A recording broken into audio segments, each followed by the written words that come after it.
আল্লাহর হাবিব সাল্লাল্লাহু আলাইহি ওয়াসাল্লামের বয়স তখন ৩৫। বয়স কত? মজার একটা ঘটনা খেয়াল করে শুনবেন। বয়স কত? ৩৫। কাবা ঘরের পুনর্নির্মাণ হবে। কাবা ঘরের ৪টা কর্নারের একটা কর্নার আছে আর রুকনুল হাজারিল আসওয়াদ, যেখানে হাজরা আসওয়াদ পাথর থাকে, ওইটাকে সরানো হয়েছে। এখন কাবা ঘরের নির্মাণ শেষ।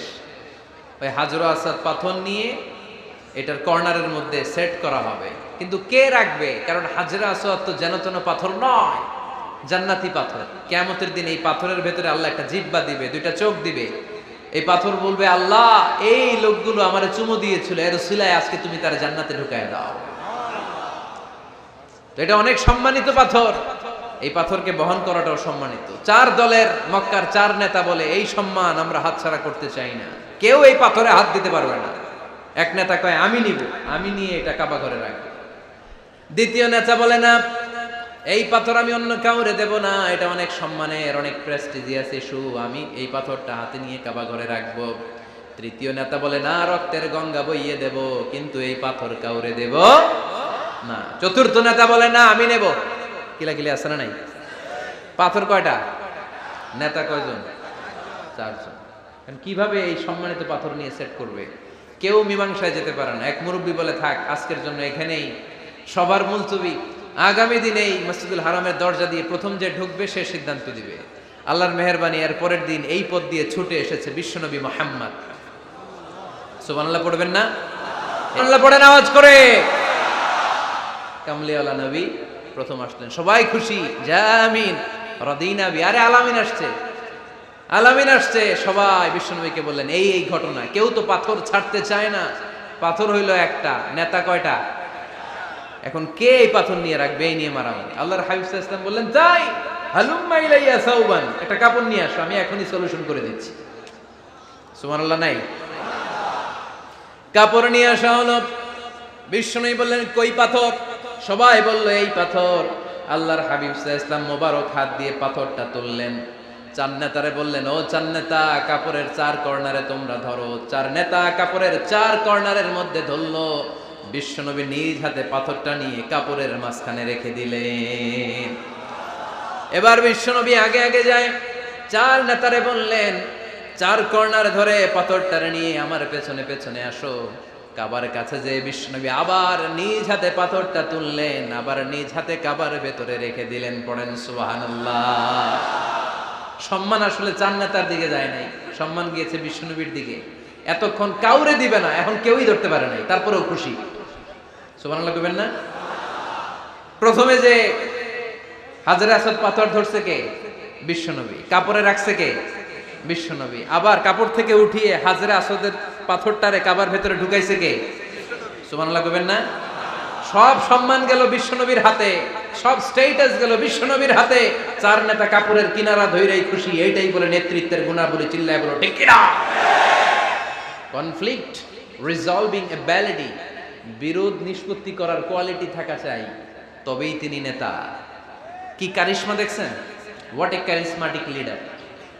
এতক্ষণ রক্তের বন্যা বইয়ে দিবে, কাউরে দিবে না পাথর। এখন কেউই ধরতে পারে নাই, কিন্তু স্লোগান দিতেছে জিন্দাবাদ। আসরা নাই? নেতা হইলে এরকম নেতা হইতে হবে।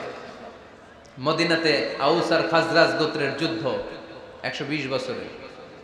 কয় বছর? কেউ থামাতে পারে না, রক্তক্ষয়ী যুদ্ধ। আল্লাহর হাবিব সাল্লাল্লাহু আলাইহি ওয়াসাল্লাম মক্কা থেকে মদিনায় এসে ৭ দিনের ব্যবধানে ১২০ বছরের যুদ্ধ থামাইয়ে দিলেন। এতদিনে এই গোত্রের লোকের সাথে এই গোত্রের কোনো বিয়ে নাই, এই গোত্রের লোকের সাথে এই গোত্রের কোনো অর্থনৈতিক লেনদেন নাই। বিশ্বনবী যখন আউস খাজরাজের যুদ্ধ থামিয়ে দিলেন, মদিনাতে আনন্দের ধুম পড়ে গেল, নতুন নতুন উৎসবের ধুম পড়ে গেল। সব ভাই ভাই। নেতা হইলে এরকম নেতা হইতে হবে, কোনো মারামারি থাকতে পারবে না সমাজে। চিল্লায় কোন ঠিক কিনা?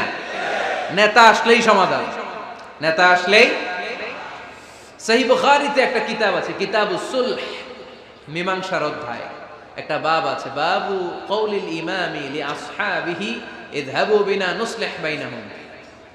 ইমাম সাহেবের এই কথা যে আমাদেরকে নিয়ে চলো, আমরা মিলাইয়ে দেব, এটা আল্লাহ রাসূল সাল্লাল্লাহু আলাইহি ওয়াসাল্লামের একটা বিখ্যাত ডায়ালগ। ডায়ালগটা কি খেয়াল করে শুনেন। যুদ্ধ, মারামারি আর ঝগড়া শুনলেই আল্লাহ রাসূল সাল্লাল্লাহু আলাইহি ওয়াসাল্লাম বলতেন, ইযহাবু বিনা নুসলিহ বাইনাহুম। আরে আমরা আছি তো, আমগরে নিয়ে যাও না, আমরা মিলাই দিব। সুবহানাল্লাহ পড়েন। মারামারি দেখলে বিশ্বনবী মিলায় দিতেন। আল্লাহর হাবিব সাল্লাল্লাহু আলাইহি ওয়াসাল্লাম বলতেন, আলা উখবিরুকুম বিআফদালি দারাজাতিন মিনাস সালাতি ওয়াস সিয়ামি ওয়ান নুসুক, রোজা নামাজ সালাতের চেয়ে বড় একটা সওয়াবের কাজ আছে, ওটা কি আমি তোমাদের বলবো না? সাহাবারা বললেন, সেটা আবার কি? বিশ্বনবী বললেন, ইসলাহু যাতিল বাইন, দুইজন ঝগড়া করতেছে, তুমি ঝগড়া না লাগায় দিয়ে মিলাই দিবা, এর চেয়ে ভালো কাজ হয় না। জোরে কোন ঠিক কিনা? সবচেয়ে শ্রেষ্ঠ কাজ। নোয়াখালীতে আগুন লাগলে আপনারা কি দিয়ে নিবা? কি দিদায়? পানি। অনেকে ওই জায়গায় তেল ডাল। জ্বলতেছে কি? আগুন। আগুন নিবানোর জন্য ঢালবেন কি? অনেকে ঢালে কি? তেল। আহা না, আপনি থামায় দিবেন, মিলায় দিবেন। আপনার জন্য ভালো জিনিস মিলায় দিবে কে? 7 নাম্বার, ফারসাইটেডনেস, দূরদৃষ্টিতা, ভিশনারি অ্যাটিটিউড, ফিউচারিস্টিক। নেতা অনেক দূর দেখতে পায়, তিনি দূরদর্শী। কর্মী যত দূর দেখে, নেতাও যদি তত দূর দেখে, দেশ চলবে? কথা বলেন। কর্মী যদি দেখে 500 মিটার, নেতার দেখতে হবে কয় মিটার? 1000 মিটার। কর্মী যদি দেখতে পায় 1000 মিটার, নেতার দেখতে হবে কয় হাজার মিটার? 2000 মিটার। কারণ নেতা হবে ফিউচারিস্টিক, ভিশনারি, স্বপ্নবাজ, স্বপ্নচারী। নেতাকে স্বপ্ন দেখতে হয়, ওই স্বপ্ন জাতিকে দেখাতে হয়। চিল্লায় বলেন ঠিক কিনা? মানুষ তার স্বপ্নের সমান বড়। আপনি কত বড় আপনার স্বপ্ন শুনলে বোঝা যাবে। স্বপ্ন সেটা না যেটা মানুষ ঘুমিয়ে ঘুমিয়ে দেখে, স্বপ্ন সেটা যেটা অর্জনের আকাঙ্ক্ষা মানুষকে ঘুমাতে দেয় না। আল্লাহর হাবিব সাল্লাল্লাহু আলাইহি ওয়াসাল্লাম স্বপ্ন দেখিয়েছেন সাহাবাদেরকে, বিশ্ববিজয়ের স্বপ্ন, ইসলামকে বিজয়ী শক্তি হিসেবে দেখার স্বপ্ন। চিল্লায় বলেন ঠিক কিনা? আল্লাহর হাবিব বলতেন, ইন্নাল্লাহা জাওয়ালি আল আরদা ফারাআইতু মাশারিকাহা ওয়া মাগারিবাহা। আল্লাহ তাআলা গোটা বিশ্বটাকে ছোট্ট করে আমার সামনে দেখিয়েছে। আমি ফুটবলের সাইজের এই পৃথিবীর প্রাচ্য পাশ্চাত্য ডানে বায়ে সামনে পেছনে সবটাই দেখেছি। ওয়া ইন্না মুলকা উম্মতি সায়াবলুগু মা জুবিয়ালি। যত দূর আল্লাহ আমারে দেখিয়েছে, তত জায়গায় লা ইলাহার পতাকা পথ করে একদিন উড়বে। কোন একদিন এদেশের আকাশে কালিমার পতাকা উড়বে। সেদিন সবাই খোদাই বিধান পে দুঃখ বেদনা ভুলবে। এটাই আমাদের স্বপ্ন। চিল্লায় বলেন ঠিক কিনা? স্বপ্ন দেখতে জানতে হয়। সুলহে হুদাইবিয়া চলতেছে, সন্ধি। 1400 সাহাবা নিয়ে বিশ্বনবী মক্কায় আসলেন উমরা করতে। কাফেররা বলে গো ব্যাক, অ্যাবাউট টার্ন, ফিরে যাও, হবে না। আল্লাহ রাসূল সাল্লাল্লাহু আলাইহি ওয়াসাল্লাম অনুরোধ করলেন, দাও না, উমরার নিয়ত করে এসেছি। ইজার আর রেদা পড়ে কাফেররা বলে না, আগামী বছর, এই বছর হবে না, চুক্তি করো। চুক্তির মধ্যে লেখা হলো মা খাবা আলাইহি মুহাম্মাদুর রাসূলুল্লাহ। ঠিক আছে, চুক্তি 10 বছরের, মুহাম্মদ রাসূল সাল্লাল্লাহু আলাইহি ওয়াসাল্লামের পক্ষ থেকে চুক্তি। কাফেররা বলে না, আমরা তো তোমার রাসূলুল্লাহ মানি না। তোমার রাসূলুল্লাহ মানলে তো মা সাদাদনাকা আলা শাই, তোমার সাথে কোনো ঝগড়াই নেই, রাসূলুল্লাহ কাটো। সাহাবীরা তেড়ে উঠলেন। ওমরে ফারুক বলেন, মুখ সামলে কথা বল। সুহাইল ইবনে আমির, তোর জিহ্বাটা আমি টেনে ছেড়ে ফেলবো, সাবধান। আমার নবী শেষ নবী, শেষ রাসূল মুহাম্মদ রাসূলুল্লাহ কাটার ক্ষমতা কারো নাই। আমি ওমর বেঁচে থাকলে কেউ কাটতে পারবে না। বিশ্বনবী বললেন, ওমর সরে যাও, কেটে দাও। সুবহানাল্লাহ কইবেন না? মুহাম্মদ রাসূলুল্লাহ কাফেররা মানে না। কাফেররা কয় তুমি লেখো মুহাম্মদ ইবনে আব্দুল্লাহ, আব্দুল্লাহর বেটা মুহাম্মদ। কারণ মুহাম্মদ রাসূলুল্লাহ যদি এই সন্ধিতে থাকে, চুক্তি তার নিচে আমরা সিগনেচার করি, তার মানে এটাই প্রমাণ হয়ে যায় আমি তোমাকে রাসূল বলে মানি। আমরা কাফেররা তোমাকে রাসূল বলে মেনে নিয়েছি। নো, তোমরা রাসূল বইরা মানলে তো খেলা এখানেই শেষ। কাটো, রাসূলুল্লাহ লেখা যাবে না, লিখতে হবে আব্দুল্লাহর বেটা মুহাম্মদ। কোন সাহাবারা রাজি হয় না। কথা শুনতেছেন? সাহাবারা বলে রক্তক্ষয়ী যুদ্ধ হবে, আমার নবীর নামের পরে রাসূলুল্লাহ লিখতেই হবে। বিশ্বনবী বললেন, কেটে দাও। কারণ সাহাবারা দেখতেছে এতটুকু, বিশ্বনবী দেখে অতটুকু। বিশ্বনবী অন্য প্ল্যানে আগাচ্ছেন। বিশ্বনবী ভাবলেন 10 বছরের যুদ্ধবিরতি যদি হয়ে যায়, আমি আমার লোকদেরকে ঠিক করব। আমি তারবিয়া, তালিম, তাহজিব, তামাদ্দুন দিয়ে মদিনাটাকে একটা কল্যাণ রাষ্ট্রে পরিণত করব। আমি আমার ফোর্সকে সাজাবো, আমি আমার সাহাবাদেরকে প্রশিক্ষিত করব। এই 10 বছরের ব্যবধানে আমি গোটা বিশ্বকে ঝাঁকি মেরে কাঁপিয়ে দেব। কিন্তু সাহাবারা পড়ে আছে রাসূলুল্লাহর মধ্যে। সাহাবারা পড়ে আছে কই? সাহাবারা এর চেয়ে বেশি ভাবতে পারতেছে না। সাহাবারা বলে রাসূলুল্লাহ কাটা যাবে না, বিশ্বনবী বলেন কেটে দাও। তার মানে নেতা কর্মী যদি দেখে 500 মিটার, নেতার দেখতে হবে 1000 মিটার। চিল্লায় বলেন ঠিক কি না?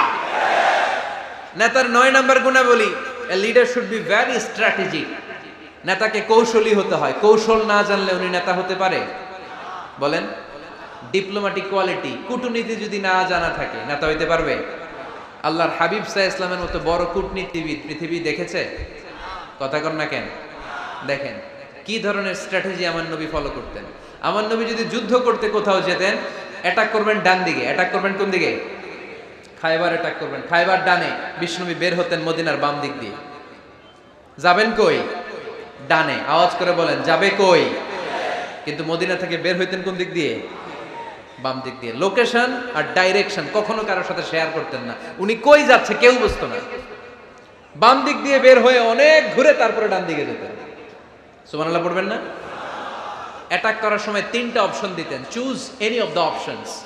যে বলতেন নাম্বার 1 আসলিম তাসলাম, ইসলাম মানো, ভাই ভাই আমার হৃদয়ে চলে আসো, তোমরাও ভাই আমরাও ভাই, দুনিয়াতেও শান্তি আখিরাতেও শান্তি। এটা যদি ভালো না লাগে, option 2 you pay the tax, we provide you the security. তোমরা ট্যাক্স দিবা, আমরা তোমাদেরকে সিকিউরিটি দিব। ইয়াতুনা আল জিজিয়াতা আন ইয়াদিন ওয়া হুম সাগিরুন, তোমরা জিজিয়া দিবা, আমরা সিকিউরিটি দিব। প্রথম অপশন মুসলমান হইলা না, আমাদের ভাইও হইলা না। দ্বিতীয় অপশন ট্যাক্সও দিবা না, কাফির থাকতে মনে চায় থাকো, খ্রিস্টান থাকো, ইহুদি থাকো, ধর্মান্তরিত হওয়া লাগবে না, খালি ট্যাক্স দিবা, ওইটাও ভালো লাগে না। 3 নাম্বার অপশন হচ্ছে the sword will decide what gonna happen among আস, তলোয়ার ফয়সালা করবে এখন কি হবে। সুবহানাল্লাহ কইবেন না? প্রথমেই যেই কোথাও অ্যাটাক করতেন বিশ্বনবী, সবসময় ডিফেন্সিভ মোডে থাকতেন, আত্মরক্ষার মোডে থাকতেন। আক্রমণ করা হলে মেনে নিতেন, ধৈর্য ধারণ করতেন। ধৈর্যের সীমা যখন ছাড়িয়ে যেত তখন বিশ্বনবী হাত তুলতেন, চিল্লায় বলেন ঠিক কি না? যুদ্ধের ময়দানেও যখন সেনাপতি পাঠাতেন বলতেন খবরদার নারীদের গায়ে হাত তুলো না, বৃদ্ধাদেরকে মেরো না, শিশুদেরকে মেরো না, ওই এলাকার পাদ্রীদের গায়ে হাত তুলো না, ওই এলাকার গবাদি পশুগুলোকে হত্যা করো না, গাছপালাগুলো ধ্বংস করো না। তোমাদের বিরোধী যোদ্ধারাও যদি তলোয়ার রেখে দিয়ে হাত তুলে বলে আল আমান, সিকিউরিটি সিকিউরিটি, আমরা আমান চাই, নিরাপত্তা চাই, তাকেও মেরো না। সুবহানাল্লাহ পড়বেন না? গোটা বিশ্বকে সভ্যতা শিখিয়েছেন। মক্কা বিজয়ের পরে গণধর্ষণ করেন নাই, গ্রামকে গ্রাম তিনি জ্বালিয়ে দেন নাই, হাজার হাজার লক্ষ লক্ষ শত্রুকে এক বাক্য দিয়ে ক্ষমার ঘোষণা দিয়েছেন, চিল্লায় বলেন ঠিক কি না? As a father, as a teacher, as a commander, as a leader, as a lawgiver, as a lawmaker, as a reformer of the society, Muhammad is the superman of the world. আওয়াজ করে পড়তে হবে আল্লাহু আকবার। কূটনীতি কারে বলে? Diplomacy কারে বলে? স্ট্র্যাটেজিক অ্যাটিটিউড কারে বলে? শিখে নেন। বদরের প্রান্তরে বিষ্ণু ঈসা ইসলাম উপস্থিত হলেন। ওই যে কাফেরদের তাবু, কাফেররা আসছে 3 দিন আগে, মুসলিম সৈনিকরা পৌঁছলেন 3য় দিন। এসে বিষ্ণু ঈসা ইসলাম সবাইকে বললেন কত হতে পারে কাফের, কেউ বলতে পারে না। 2 জন রাখাল পেয়ে জিজ্ঞেস করলে, এই রাখাল কয়দিন ধরে আছো? আমরা 1 সপ্তাহ ধরে এই বদরে আছি। শুনতেছেন? শুনতেছেন? উনি বললেন ওই যে কাফেররা যে আসছে কয়দিন আগে? কয় 3 দিন আগে। 3 দিন আগে। কত হবে সংখ্যা? কলু কাসীর, অনেক। কত হইতে পারে? রাখাল 2টা জানি না। আল্লাহ রাসূল সাল্লাল্লাহু আলাইহি ওয়াসাল্লাম চিন্তায় পড়ে গেলেন, কারণ ওনার যুদ্ধে অ্যাটাকের সিস্টেম ছিল শত্রু সংখ্যা কত এটা আমাকে জেনে নিতে হবে। সুবহানাল্লাহ পড়বেন না? অনেক কৌশল হাতড়িয়ে এবার বিশ্বনবী আবার রাখাল 2টাকে ডেকে পাঠালেন, বললেন কাম ইয়ানহারুনা কুল্লা ইয়াউম, ওরা আসার পর থেকে প্রতিদিন খাওয়ার জন্য কয়টা করে উট জবাই করে? এবার ওরা বলল প্রথম দিনে ইয়াউমান তিসআন, প্রথম দিন খাওয়ার জন্য উট জবাই করেছে 9টা। অফিল ইয়াউমি সানি 10, আর দ্বিতীয় দিনে উট জবাই করেছে 10টা। বিশ্বনবী বললেন তাই ইদান আল কওমু মা বাইনা 900 ওয়াল আলফ, তাহলে কাফেররা 900 থেকে 1000 এর মধ্যে হবে। কত ছিল কাফেরের সংখ্যা? বদরের যুদ্ধে কাফেরের সংখ্যা ছিল কত? 1000। কিভাবে নমুনা দেখে আলামত সংগ্রহ করতেন? ওরা কয়টা উট জবাই করেছে, 2 দিনে প্রথম দিন 9টা, দ্বিতীয় দিন 10টা। বিশ্বনবী হিসাব মিলাই ফেললেন যোগ বিয়োগ দিয়ে, কাফেরের সংখ্যা 900 থেকে 1000-এর মধ্যে হবে। হিসেব করে দেখা গেল 1000 সৈনিক এসেছিল সেই বদরের যুদ্ধে। চিল্লায় বলো আল্লাহু আকবার। স্ট্র্যাটেজি জানতে হয় না, তাকে কৌশল জানতে হয়। সর্বশেষ নেতার যে গুণ, এটা বলে শেষ করব, সাকসেশন ম্যানেজমেন্ট। নেতা ভালো নেতা বানায়া যায়, ঠিক কিনা? A good leader produces a good leader. একজন ভালো নেতা তখনই ভালো নেতা যখন সে নতুন করে ভালো নেতা তৈরি করে দিয়ে যায়, ঠিক কিনা? সে যদি নতুন নেতৃত্ব তৈরি করে দিয়ে না যায়, সমাজ চলবে? চলবে? এটাকে বলে দি সাকসেশন ম্যানেজমেন্ট। আল্লাহ রাসূল সাল্লাল্লাহু আলাইহি ওয়াসাল্লাম ভালো সাকসেসর রেখে গিয়েছিলেন, এমন কিছু যোগ্য নেতৃত্ব তৈরি করে গিয়েছিলেন, উনার পরে টানা 30 বছর নেতৃত্ব নিয়ে মুসলিম উম্মাহকে 1 সেকেন্ডও ভাবা লাগে না। চিল্লায় বলো মুসলমান, ঠিক কিনা? ভালো নেতা বানায়। নেতা খালি নেতৃত্ব দেয়, উনি কোনো নেতা বানায় নাই। এটা কি নেতা? কথা বলেন। এবার উত্তর দেন। আমার নবী ইন্তেকালের আগেই যোগ্য নেতৃত্ব তৈরি করে রেখে গিয়েছিলেন কি জান নাই? কাকে রেখে গেছেন? আবু বকর। আরহামু উম্মতি বি উম্মতি আবু বকর। এই উম্মতের সবচেয়ে রহমদিল। আর কারে রেখে গিয়েছেন? ওমর। আশাদ্দুহুম ফি আমরিল্লাহি ওমর। আল্লাহর জমিনে আল্লাহর দ্বীন বাস্তবায়নে সবচেয়ে কঠোর ছিল ওমর। ওনার ক্যারেক্টারিস্টিক এমন ছিল, কথার আগে হাত চলতো, জোরে কোন ঠিক কিনা? আল্লাহর হাবিব সাল্লাল্লাহু আলাইহি ওয়াসাল্লাম বলতেন, লা নাবিয়্যা বা'দি ওয়ালা রাসূলা। আমার পরে নবীও নাই, রাসূলও নাই, তবে লাউ কানা বা'দি লাকানা ওমর। আমার পরে যদি নবী হওয়ার যোগ্যতা কারো থাকে, আমার ওমরের সেই যোগ্যতা আছে। প্রভু তুমি বলেছো রাসূল দেবে না, বলনি দেবে না ওমর, বলনি দেবে না হামজা তারি, খালিদ বিজয় সমর। প্রভু তুমি বলেছো রাসূল দেবে না, বলনি দেবে না ওমর, বলনি দেবে না হামজা তারি, খালিদ বিজয় সমর। প্রভু তুমি বলেছো রাসূল দেবে না। সুবহানাল্লাহ পড়েন।